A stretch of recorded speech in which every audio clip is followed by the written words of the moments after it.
പ്രിയ സഹോദരരെ, കർത്താവായ യേശു ക്രിസ്തുവിൻ്റെ രണ്ടാം വരവെന്ന ചാനലിലേക്ക് നിങ്ങൾക്ക് എല്ലാവർക്കും സ്വാഗതം വരുന്നു. അതിനായി യേശു മഹാരാജാവ് എന്നെ അനുവദിച്ചോർത്ത് നന്ദി വരുന്നു. ആ യേശു മഹാരാജന് വീണ്ടും നന്ദി പറഞ്ഞു. ആമേൻ. പ്രിയപ്പെട്ടവരെ, നമ്മൾ ഇന്നലെ അപ്രിയപ്പെട്ട പിശാച് രണ്ടാം ഭാഗം നമ്മൾ കേട്ടു. അതിനകത്ത് പറഞ്ഞ ഏറ്റവും പ്രധാനപ്പെട്ട ഒരു പോയിന്റ്, ഈ ശാസ്ത്രം അതിൻ്റെ വളർച്ചയിൽ പൂർണ്ണാവസ്ഥയിൽ എത്തി ഈ ലോകം അപ്രത്യക്ഷമാകാനോ ഈ പ്രപഞ്ചം ഇല്ലാതെയാവാനുള്ള സാധ്യത ഉണ്ടോ എന്നുള്ളതിനെ പറ്റി നമ്മൾ കാണുകയുണ്ടായി. ചന്ദ്രനും സൂര്യനും ഭൂമിയും കത്തിച്ചാമ്പലാകും, അല്ല വലിയ തീഗോളം ഉണ്ടാകും, അങ്ങനെ ഇതെല്ലാം ഇല്ലാതെയാകും എന്ന് നമ്മൾ വിശ്വസിക്കണമെങ്കിൽ അതിന് അടിസ്ഥാനപരമായ ഒരു സാങ്കേതിക ജ്ഞാനം, ഒരു ശാസ്ത്രീയ നിഗമനം, ഒരു ശാസ്ത്രീയ വസ്തു ആവശ്യമാണെന്നും അത് എങ്ങനെയാണ് നിർമ്മിക്കപ്പെട്ടിരിക്കുന്നത് നമ്മൾ ഇതിൽ കണ്ടു.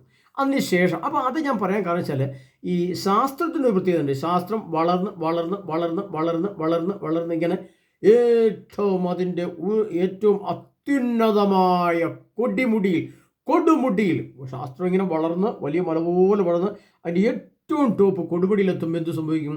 ഈ ശാസ്ത്രത്തിൻ്റെ യഥാർത്ഥ സത്യം അവിടെ വെളിവാകും. അതാണ് യുദ്ധമല്ല, ആണവയുദ്ധം. ആ ആണവയുദ്ധത്തിൽ അഗ്നി വർഷിക്കപ്പെടുന്നത് കൊണ്ട് എന്ത് സംഭവിക്കുമെന്ന് ചോദിച്ചാൽ, ഈ കാണുന്നത് എല്ലാം നശിച്ച് കത്തിച്ചാമ്പലായി ഇല്ലാതെയാകുന്ന ഒരവസ്ഥയിലേക്ക് ശാസ്ത്രം എത്തിച്ചേരുകയാണ്.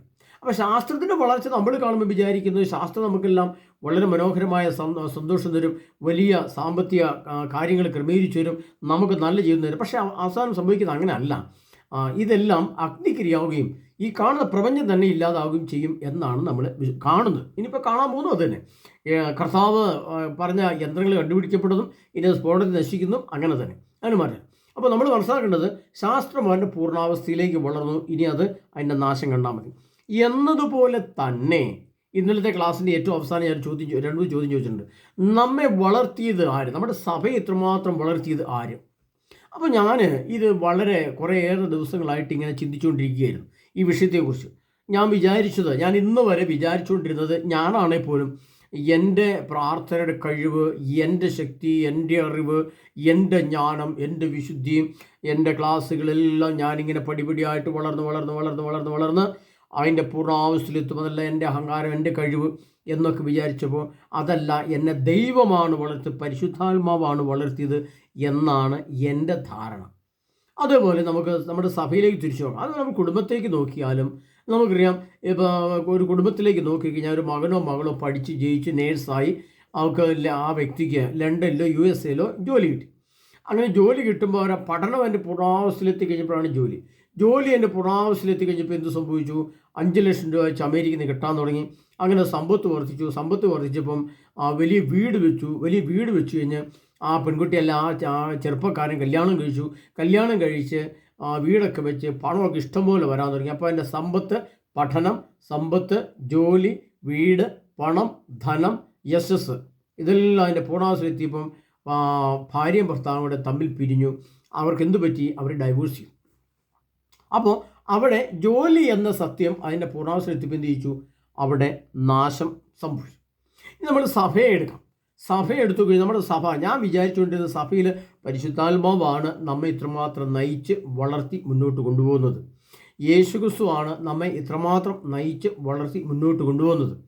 സഭയെ ഇത്രമാത്രം പടർന്ന് പന്തലിച്ച് 140 കോടി വരുന്ന ക്രിസ്ത്യൻ ജനസമൂഹ വിഭാഗത്തെ, വത്തിക്കാൻ എന്ന സ്ഥാനത്തെ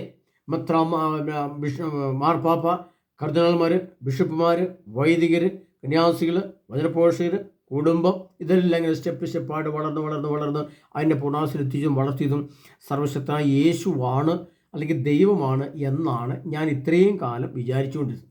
എന്നാൽ ശരിക്കും വിശുദ്ധ ഗ്രന്ഥം പഠിച്ച് അതിൻ്റെ എല്ലാ തലങ്ങളിലെയും ജ്ഞാനം കൊണ്ട് നമ്മൾ നിറയുമ്പോൾ നമുക്കൊരു സത്യത്തെ നിഗൂഢമാക്കി വെച്ചിട്ട് ഇത് കാണാൻ പറ്റും. അപ്പോൾ അതിൽ നമുക്ക് മനസ്സിലാകുന്ന, ഞാൻ ആ വചനഭാഗം നിങ്ങൾ വായിച്ചു കഴിയുമ്പോൾ തന്നെ നിങ്ങൾക്ക് അത് എവിടെയാണ് കിടക്കുന്നത്, എന്താ കിടക്കുന്ന സംഭവം ആദ്യം മനസ്സിലാവും. അതിനുശേഷം അതിൻ്റെ പ്രധാനപ്പെട്ട പോയിന്റ് ഞാൻ പറയാം. വിശുദ്ധ മത്തായിയുടെ സുവിശേഷം 4-ാം അധ്യായം അതിൻ്റെ 8-ാം തിരുവചനം നമ്മളൊന്ന് വായിച്ചു നോക്കാം. വീണ്ടും പിശാച് വളരെ ഉയർന്ന ഒരു മലയിലേക്ക് അവനെ കൂട്ടിക്കൊണ്ടുപോയി. ലോകത്തിലെ എല്ലാ രാജ്യങ്ങളും അവയുടെ മഹത്വവും അവനെ കാണിച്ചുകൊണ്ട് അവനോട് പറഞ്ഞു, നീ സാഷ്ടാംഗം പ്രണമിച്ച് എന്നെ ആരാധിച്ചാൽ ഇവയെല്ലാം നിനക്ക് ഞാൻ നൽകും. യേശു കൽപ്പിച്ചു, സാത്താനെ ദൂരെ പോവുക, എന്നാൽ നിന്റെ ദൈവമായ കർത്താവിനെ ആരാധിക്കണം, അവനെ മാത്രമേ പൂജിക്കാവൂ എന്ന് എഴുതപ്പെട്ടിരിക്കുന്നു. ഇതിനകത്തൊരു വലിയ രഹസ്യ കിടപ്പുണ്ട് പ്രിയപ്പെട്ടവരെ. ഞാൻ ഇത് വായിച്ചപ്പോൾ എനിക്ക് ഈശോ പറഞ്ഞു തന്നൊരു ആശയം, അർത്ഥം ഇതാണ്. വീണ്ടും പിശാച് വളരെ ഉയർന്ന മലയിലേക്ക് അവനെ കൂട്ടിക്കൊണ്ടുപോയി. ഇത് എവിടുന്ന് കൂട്ടിക്കൊണ്ട് പോകുന്നത്?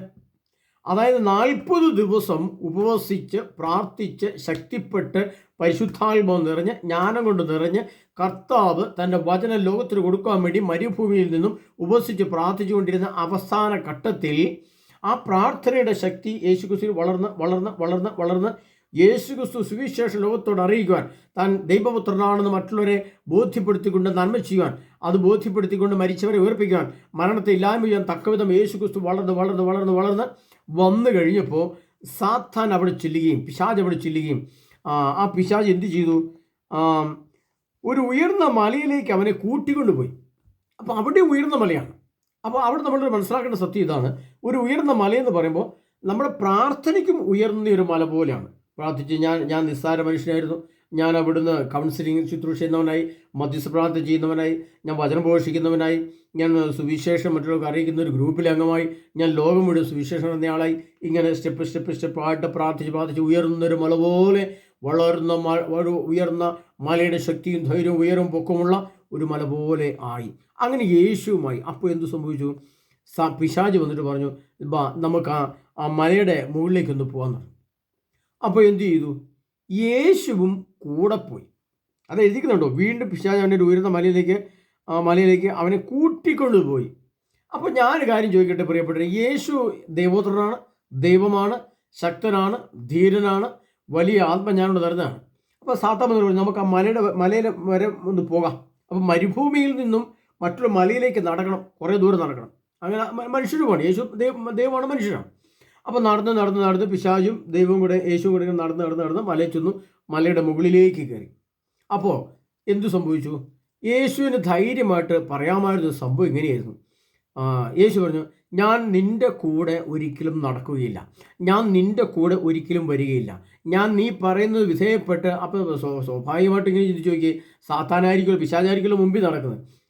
യേശുവിനെ കൂട്ടിക്കൊണ്ട് പോയി. അപ്പോൾ വരാൻ പറഞ്ഞു, ഇങ്ങനെ കൈ കാണിച്ച് പിടിച്ചു. പിശാചിന് വഴിയേറിയ പിശാച് നേരെ മുമ്പിൽ കിടന്ന് നടന്നു, യേശു പുറകെ നടന്നു. അപ്പോൾ യേശുവിനെ പറയണ്ടേ, ഞാൻ നിൻ്റെ കൂടെ വരാൻ ഉദ്ദേശിക്കുന്നില്ല, ഞാൻ വരുന്നുമില്ല, കാരണം നീ പറയുന്നത് കേട്ട് അംഗീകരിച്ചിട്ട് വേണമല്ലോ ഞാൻ വരാൻ എന്ന് യേശു പറഞ്ഞോ? യേശുവിനെ പറയാമായിരുന്നല്ലോ. എന്ന് യേശു പറഞ്ഞില്ല. യേശു കൂടെ പോയി എന്നാണ് പറയുന്നത്. മലയിലേക്ക് അവനെ കൂട്ടിക്കൊണ്ടുപോയി. അപ്പോൾ ഒരുമിച്ച് പോയി. ആ ഒരുമിച്ച് പോക്ക് എന്താണ്? നമ്മുടെ കത്തോലിക്ക സഭയിൽ 50 വർഷത്തെ കരിസ്മാറ്റിക് നവീകരണ ധ്യാന ക്ലാസുകൾ കേൾക്കുകയും കേരളവും ലോകം മുഴുവൻ കർത്താവിൻ്റെ സുവിശേഷം അറിയുകയും ധാരാളം ആളുകൾ അശുദ്ധ മേഖലകളെല്ലാം ഉപേക്ഷിച്ചു, കള്ളുകൂടി നിർത്തി, എല്ലാ ചീത്ത സ്വഭാവങ്ങളും നിർത്തി, ധ്യാനം കൂടി വിശുദ്ധി പ്രാപിച്ചു, നന്നായിട്ട് സംസാരിച്ചു ഒരുങ്ങി. അങ്ങനെ അദ്ദേഹം ആദ്യം മാനസാന്തരപ്പെട്ടു, പിന്നീട് ഒരു മധ്യസ്ഥ പ്രാർത്ഥനക്കാരനായി, പിന്നെ ഒരു കൗൺസിലറായി, പിന്നെ ഒരു വചനപോഷനായി, അങ്ങനെ സ്റ്റെപ്പായിട്ട് കയറി ഉയർന്നൊരു മലയിലേക്ക് കയറിപ്പോയി. അപ്പോൾ അങ്ങനെ കൊണ്ടുപോയപ്പം ഈ കൊണ്ടുപോയത് ആരായി? അപ്പം ഞാൻ വിചാരിച്ചുകൊണ്ടിരുന്നത്, അല്ലെങ്കിൽ നമ്മുടെ സഭയിലുള്ളവർ വിചാരിച്ചുകൊണ്ടിരുന്നത്, ആരാ വിചാരിച്ചുകൊണ്ടിരുന്നത്? നമ്മുടെ യേശു നമ്മളെ കൊണ്ടുപോയത്, നമ്മുടെ പരിശുദ്ധാത്മ നമ്മളെ കൊണ്ടുപോയത്, നമ്മുടെ ദൈവം നമ്മളെ കൊണ്ടുപോയതെന്നായിരുന്നു വിചാരിച്ചുകൊണ്ടിരുന്നത്. ഞാനങ്ങനെ വിചാരിച്ചത്. പക്ഷെ അല്ല എന്ന് പറയുകയാണ് കർത്താവ്. അതിന് തെളിവ് ഞാൻ പറഞ്ഞുതരാം. അതായത് ഈ യേശു മലയിൽ ചെന്ന് കയറി, അവിടെ ചെന്ന് കഴിഞ്ഞപ്പോൾ ലോകത്തിൻ്റെ രാജ്യങ്ങളെല്ലാം കാണിച്ചു കൊടുത്തു. എന്നിട്ട് എന്താ പറഞ്ഞത്?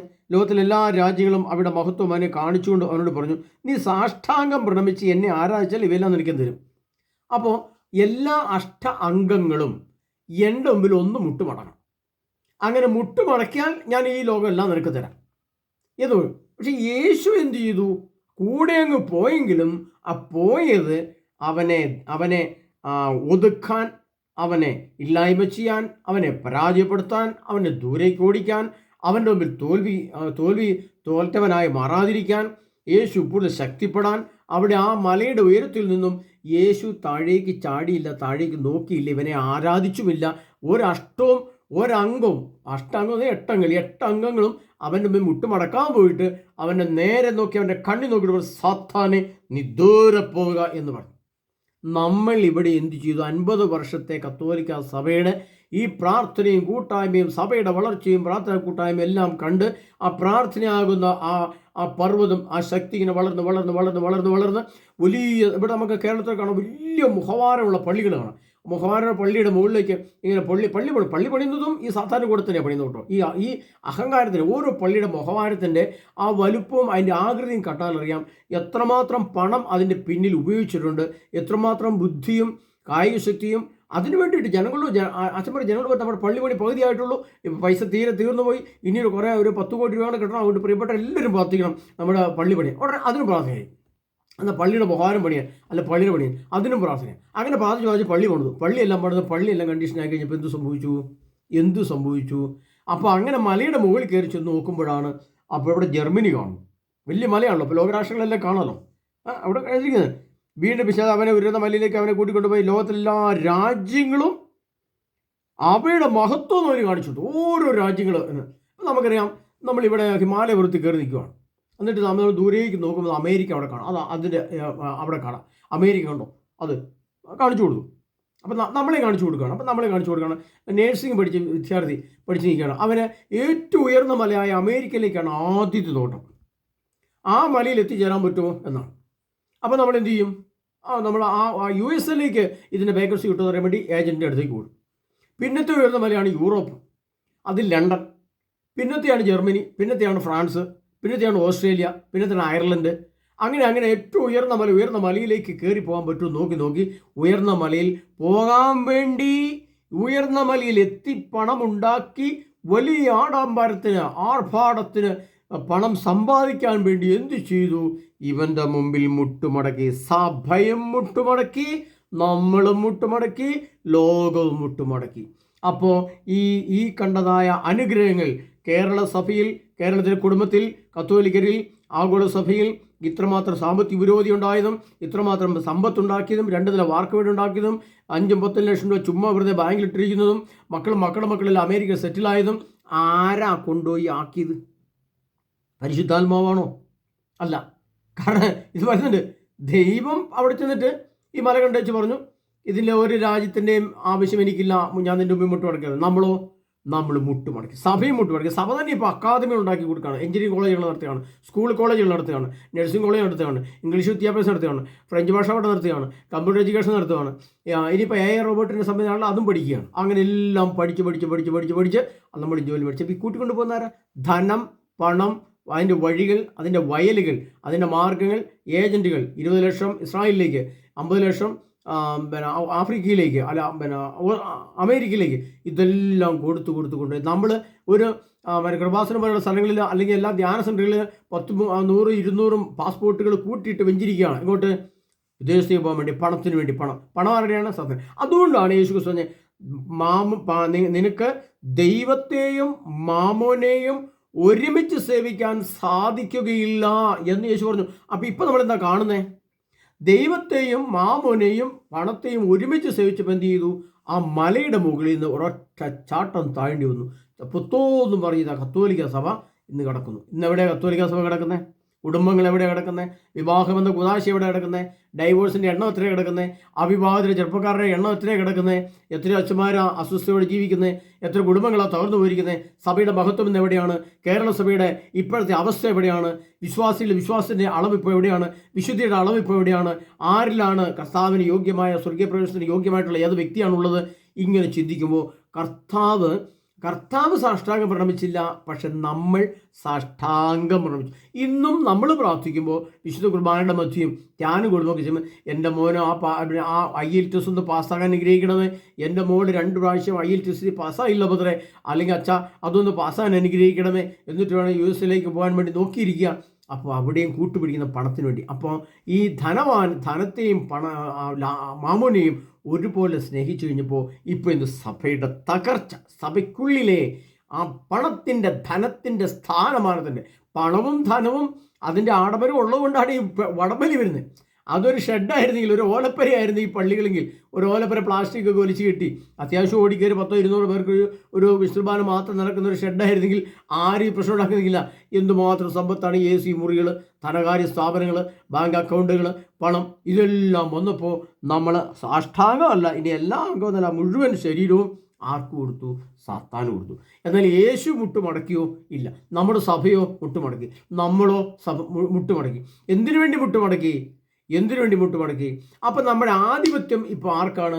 സാത്താനാണ്, പിശാചിനാണ്. അപ്പം ആരാണ് ഈ സഭയെ ഇത്രമാത്രം വളർത്തിക്കൊണ്ടുവന്നത്? പിശാചിനെയാണ്. ഇനി അത് പിശാചാണോ അല്ലയോ എന്ന് നമുക്ക് അടുത്ത ക്ലാസ്സിൽ ഞാൻ നിങ്ങൾക്ക് പറഞ്ഞുതരാം. ഇപ്പം നിങ്ങൾ ഇത്ര മനസ്സിലാക്കി വെച്ചാൽ മതി. അപ്പോൾ നമ്മൾ സാത്താനെ നീ ദൂരെ പോവുക എന്ന് പറഞ്ഞ് ഉണ്ടോ ഇല്ലയോ? അത് നമ്മളിപ്പോൾ അത് ചിന്തിച്ചോളൂ. നമ്മൾ ഓടിച്ചില്ല എങ്കിൽ അവൻ നിന്നെ കീഴടക്കും, കീഴ്പ്പെടുത്തും, അവൻ നിന്നെ ഭരിക്കും, അവൻ നിൻ്റെ ആത്മാവിനെ ഏറ്റെടുക്കും. അത് പ്രിയ സഹോദരങ്ങളെ, വളരെ ശ്രദ്ധാപൂർവ്വം മുന്നോട്ട് നിങ്ങളുടെ കാലഘട്ടങ്ങളിൽ കൂടെ നമ്മൾ കടന്നുപോവുകയാണ്. അതുകൊണ്ട് പ്രിയ സഹോദരൻ, ഞാൻ നിങ്ങളോട് പറയുകയാണ്, സർവശക്തനായ യേശു ക്രിസ്തുവിൽ അടി ഉറച്ചിട്ടില്ല എങ്കിൽ നമ്മുടെ വിശ്വാസത്തെ, വിശുദ്ധിയെ, ജ്ഞാനത്തെ, വിവേകത്തെ, നീതിബോധത്തെ, സത്യസന്ധതയെ, ആ പരിശുദ്ധാത്മ ഫലങ്ങളെ നാം കർത്താവ് യേശു ക്രിസ്തുവിൽ അടി ഉറപ്പിച്ചിട്ടില്ല എങ്കിൽ യേശു സാഹസിച്ച് ഓടിച്ചു.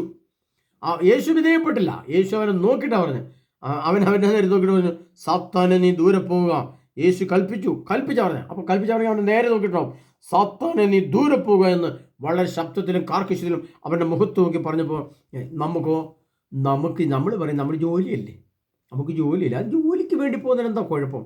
അല്ല പ്രിയ സഹോദരങ്ങളെ, ഇനി അത് നമ്മൾ മനസ്സിലാക്കപ്പെടുന്നവരോ, നമ്മൾ ഇന്നലത്തെ ക്ലാസ്സിൽ കണ്ടെന്നാണ് ശാസ്ത്രം അതിൻ്റെ പൂർണ്ണാവസ്ഥ എത്തുമ്പം അവിടെ ആൺസ്ഫോടനം നടക്കുകയും അത് കത്തിച്ചാവുകയും ചെയ്യും എന്ന് പറഞ്ഞതുപോലെ സഭ ഇത്തരം കാര്യങ്ങൾ, അല്ലെങ്കിൽ നമ്മൾ ക്രിസ്ത്യാനികൾ ഇത്തരം കാര്യങ്ങൾക്ക് വേണ്ടി തുനിഞ്ഞിറങ്ങി ഇതിനുവേണ്ടി മുന്നോട്ട് പോകുമ്പോൾ ഈ തൊഴിലവസരങ്ങളും ജോലി നഷ്ടപ്പെടും, അതോടൊപ്പം നമ്മുടെ ജീവിതവും നഷ്ടപ്പെടും, വിമാന സർവീസ് നഷ്ടപ്പെടും, നമുക്ക് തിരിച്ച് സ്വന്തം വീട്ടിലേക്ക്, സ്വന്തം ഭവനത്തിലേക്ക് തിരിച്ചു വരാൻ പോലും പറ്റാത്ത വിധം അത്രമാത്രം പൂർണ്ണ നാശത്തിലേക്ക് ഈ ജോലി അവസരങ്ങളും എന്നേക്കുമായിട്ട് നശിക്കും. അപ്പോൾ നമ്മൾ ഇത്ര വരെ വളർത്തിക്കൊണ്ടുവന്ന ആരാണ്?